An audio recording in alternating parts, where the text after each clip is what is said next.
문제다린 신혜손입니다. 22년도 2회 제4과목 노동시장론 해설 강의 시작하겠습니다. 61번 사회적 비용이 상대적으로 가장 적게 유발되는 실업은 3번의 이 마찰적 실업은요 자발적 실업이면서 단기적 실업이기 때문에 다른 실업 형태에 비해서 사회적 비용이 상대적으로 가장 적게 유발된다고 볼 수 있어요. 답이 3번이네요. 62번 불경기에 발생하는 부가 노동자 효과와 실망 노동자, 실망 실업자 효과에 따라서 실업률이 변하는데 실업률에 미치는 효과의 방향성이 옳은 것은 일단 부가 노동자 효과와 실망 실업자 효과의 정의에 대해서 알아볼 필요가 있어요.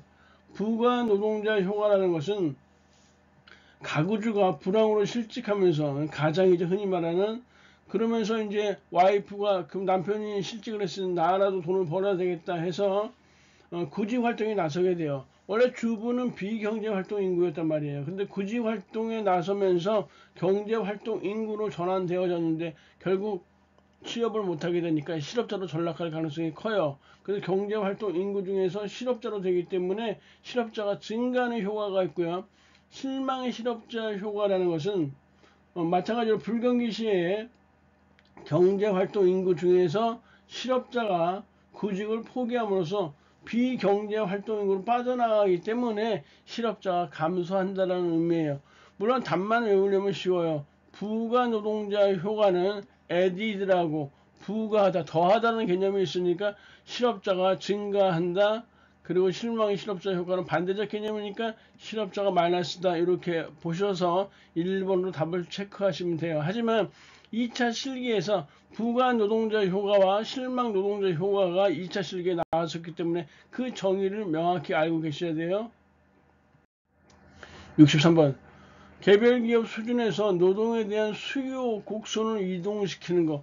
우리가 1회차 시험에서도 했지만 이 노동에 대한 수요 곡선 자체를 이렇게 증가시킨다든지 이렇게 감소시키는, 즉 노동에 대한 수요 곡선 자체를 이동시키는 요인은요 기술의 변화라든지 최종 생산물 가격의 변화, 그리고 자본의 가격 변화, 이걸 통해서 수요 곡선 자체가 움직이는 것이고요.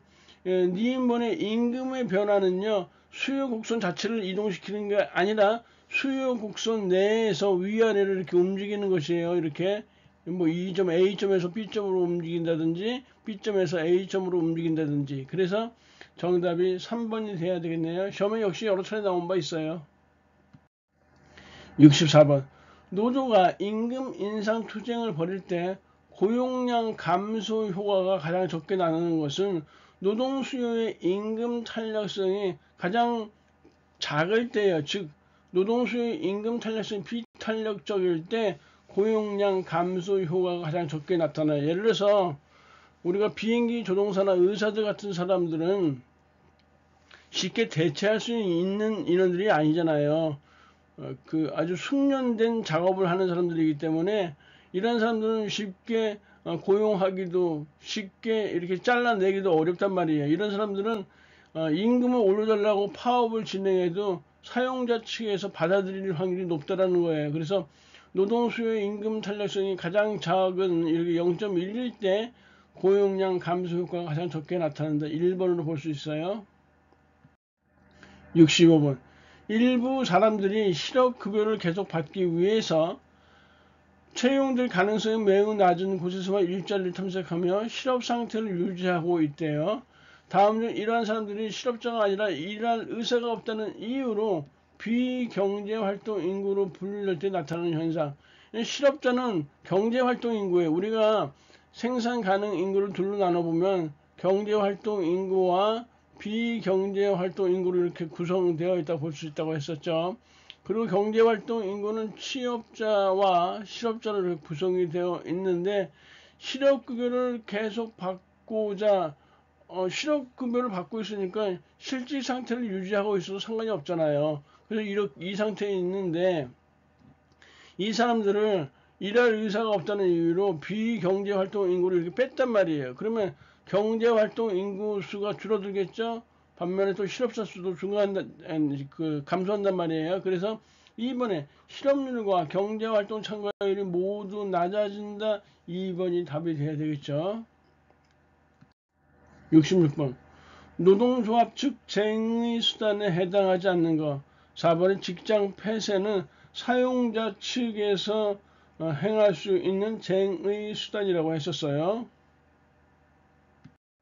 67번 임금에 대한 설명으로 틀린 것은 산업사회에서 임금은 사회적 신분의 기준이 되기도 하는 것이죠. 1번 맞는 얘기고 2번에 임금 수준은 인적 자원의 효율적 배분과 아주 관련성이 크죠. 무관하다가 틀렸어요. 인적 자원의 효율적 배분과 관계가 깊다. 임금 많이 주는 대로 인적 자원들이 몰려가고 빠져나오고 할 테니까요. 3번에 가장 중요한 소득 원천 중에 하나이고 4번 유효 수요 영향을 미쳐서 경제의 안정과 성장에 밀접한 관련이 있다. 월급 받은 것 같고 노동자들이 그걸 돈을 갖고 사용을 하니까 상품에 대한 수요를 일으키니까 유효 수요에 영향을 미친다는 것이에요. 그래서 2번이 틀렸어요. 68번 2차 노동시장의 특징에 해당하는 것. 이 자체가 2차 노동시장의 특징이 2차 실기에 출제된 적도 있어요. 정확히 말하면 2차 노동시장이라고 해도 1차 노동시장의 특징에 대해서 쓰시오라는 것이 2차 실기에 출제된 바가 있었네요. 지금 1차 노동시장과 2차 노동시장으로 나누는 이 학파를 우리는 제도학파라고 해요. 제도학파의 이중 노동시장 이론이에요. 1차 노동시장과 2차 노동시장으로 노동시장이 이렇게 구분이 되고요. 두 시장은 서로 독립적이어서 노동의 이동이 제한적이고 임금의 고용 구조에서도 차이를 보인다. 그래서 우리가 1차 노동시장의 특징을 외우시면 돼요. 1번에 첫 번째 직무상 학교 교육이나 숙련도가 요구된다. 고임금 받아요. 그리고 고용의 안정성이 확보되어지고 승진 및 승급 기회의 평등이 보장되어지는 것이 1차 노동시장의 특징이고요. 그에 반해서 2차 노동시장은 상당히 열악해요. 그래서 1번, 2번, 4번이 1차 노동시장이고 3번에 높은 이직률, 좋지 않으니까 옮기는 것이죠. 높은 이직률을 보이는 것이 2차 노동시장의 특징에 해당되겠네요. 69번 연 공급의 특징과 가장 거리가 먼 거. 연 공급이라는 것은 연령이나 근속, 학력에 따라서 임금을 결정하는 체계를 연 공급이라고 했단 말이에요. 군대를 딱 떠올리면 돼요. 군대나 공무원을 생각하면 돼요. 자기가 속한 기업에 대해서 귀소의식, 나는 어디 소속이야 라는 이런 귀소의식을 재고 높여준다는 얘기겠죠.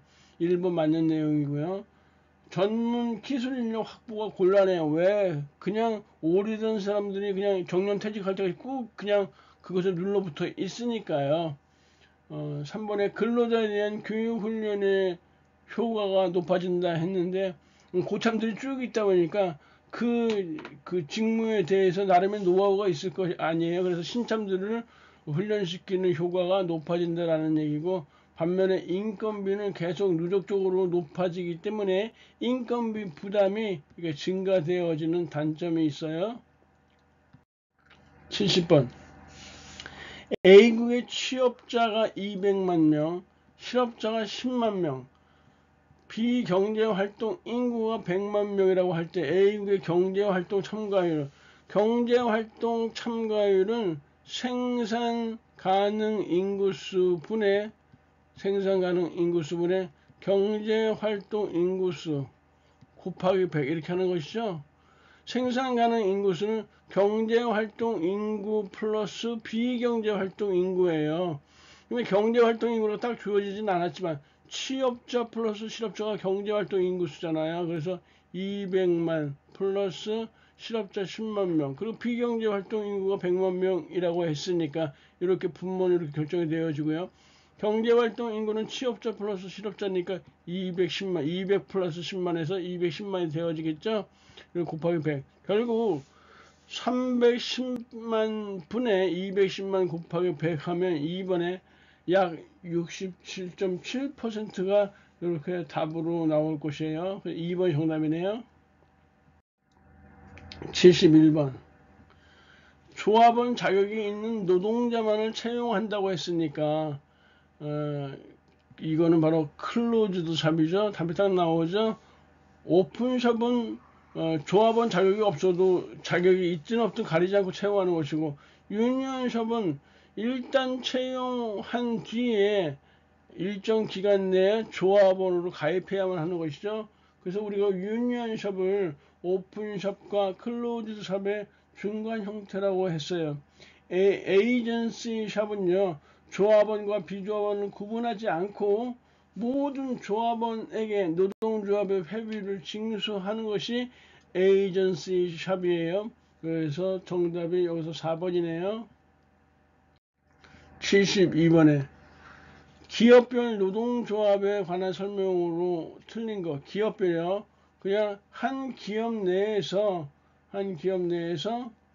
그냥 종사하는 근로자들이 직종에 구별 없이 종단적으로 조직한 노동조합의 형태가 기업별 노동조합이에요. 그래서 2번에 보시면 노동조합이 회사의 사정에 정통하여 무리한 요구로 인한 노사 분규 가능성이 낮다라는 것이죠.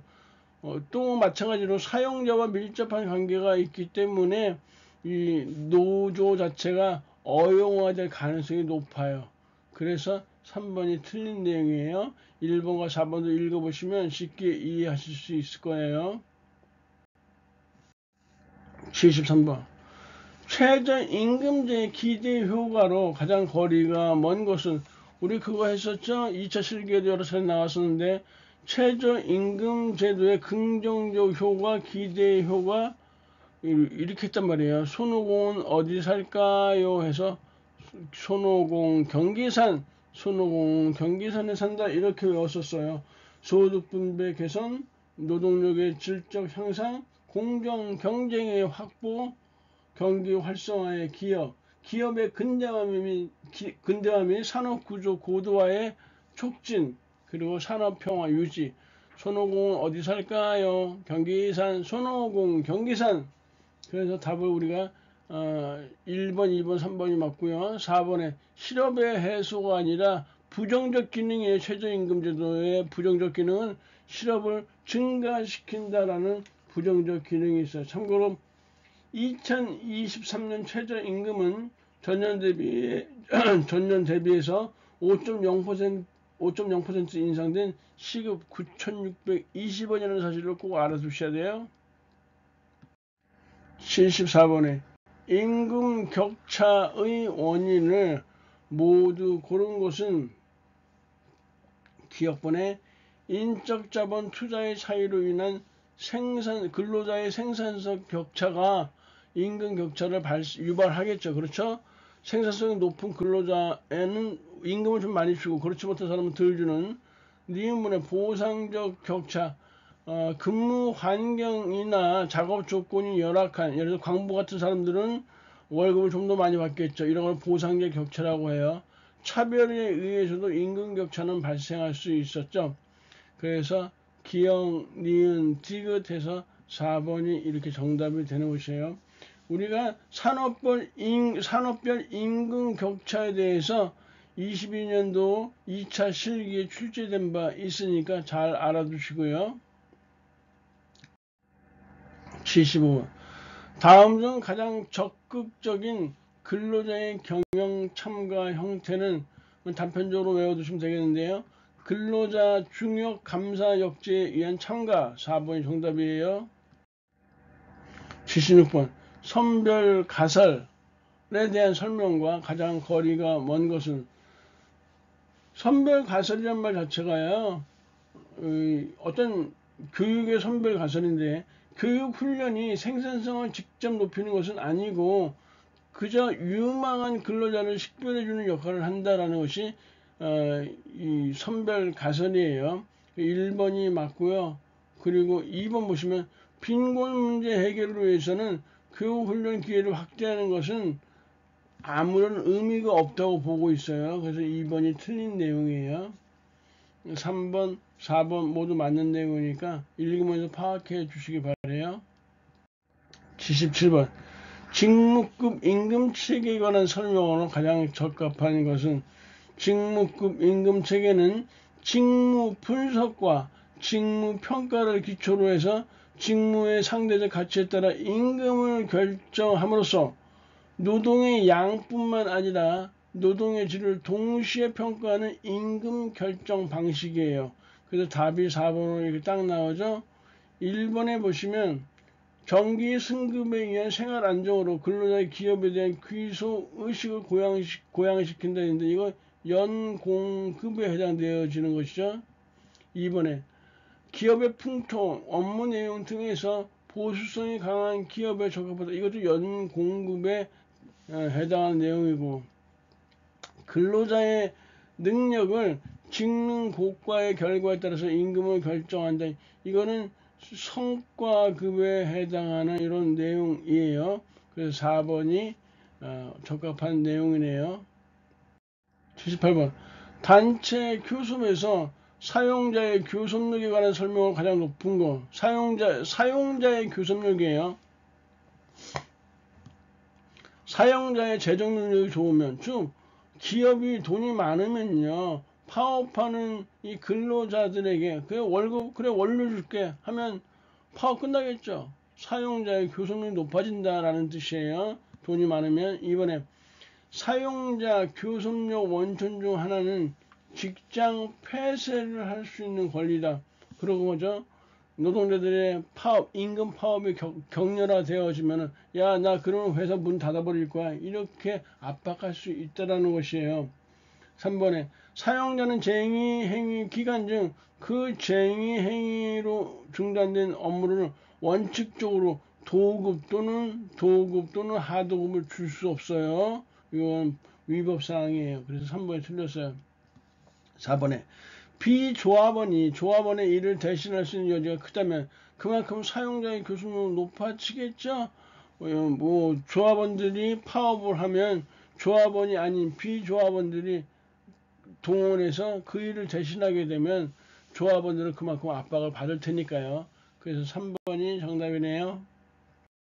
79번 실업에 관한 설명으로 옳은 것은 마찰적 실업은 자연 실업률 측정에 포함되지 않는다 이렇게 얘기가 나오고 있는데요. 이 자연 실업률에 대해서 알아볼 필요가 있어요. 자연 실업률은요, 경기 변동과 관계없이 정상적인 상태에서 발생하는 그 실업인 마찰적 그리고 구조적 실업만 존재하는 경우를 말하는 것이에요. 마찰적 실업과 구조적 실업만 존재하는 경우를 우리 자연 실업률이라고 한단 말이에요. 그러니까 1번은 틀렸죠.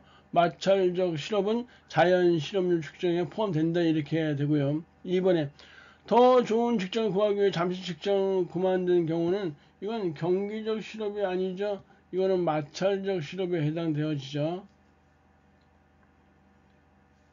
3번에 경기적 실업은 자연 실업률 측정에 포함된다. 경기적 실업은 자연 실업률 측정에 포함되지 않고요. 4번에 현재 실업률에서 실망 실업자가 많아지면 실업률은 하락한다. 아까도 했었지만 실망 실업자라는 것은 실망실업자라고 하는 것은 경제활동 인구 중에서 특히 실업자 중에서 구직하다가 안 돼서 포기하는 경우면 얘가 비경제활동 인구로 전환되어지기 때문에 비경제활동 인구로 전환되어지기 때문에 실업자 수가 줄게 되니까 실업률은 하락한다. 4번은 맞는 내용이네요. 그 정답 4번이고요. 80번 내부 노동시장의 형성 요인과 가장 거리가 먼 것은 22년도 2차 실기에서 출제된 바 있었어요. 그리고 그전에도 여러 차례 출제된 바 있었던 것이에요. 내부 노동시장의 형성 요인요. 내부 노동시장의 형성 요인은요.